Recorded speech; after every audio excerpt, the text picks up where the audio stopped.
நாமக்கல் நகரின் சிறந்த autonomous engineering college Selvam college of technology. இந்திய பங்குச் சந்தைகள் ஏற்றத்துடன் வர்த்தகமாகின்றன.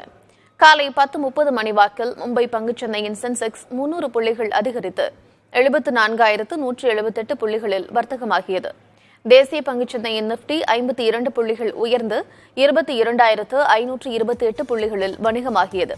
பேடிஎம் நிறுவன தலைவர் பதவியை ராஜினாமா செய்துள்ள நிலையில் அந்த நிறுவன பங்குகள் 4% சரிவுடன் வர்த்தகமாகின்றன. கோட்டக் மஹிந்திரா வங்கியின் வர்த்தகம் 4வது காலாண்டில் 25% வளர்ச்சி கண்டுள்ளதாக நிதிநிலை அறிக்கையில் தெரிவித்த நிலையில் அந்த வங்கியின் பங்குகள் 5% ஏற்றம் கண்டன. அமெரிக்க டாலருக்கு நிகரான ரூபாய் மதிப்பு 3 காசுகள் உயர்ந்து 83.42 டாலரிலும், பிரெண்ட் கச்சா எண்ணெய் 23 சென்ட் அதிகரித்து 83.15 டாலரிலும் வர்த்தகமாகின்றன. சென்ற வெள்ளியன்று இந்திய பங்குச்சந்தைகளில் அந்நிய முதலீட்டாளர்கள் 2,391 கோடி ரூபாய் மதிப்பில் பங்குகளை விற்றுள்ளனர். நாமக்கல் நகரின் சிறந்த autonomous engineering college Selvam college of technology.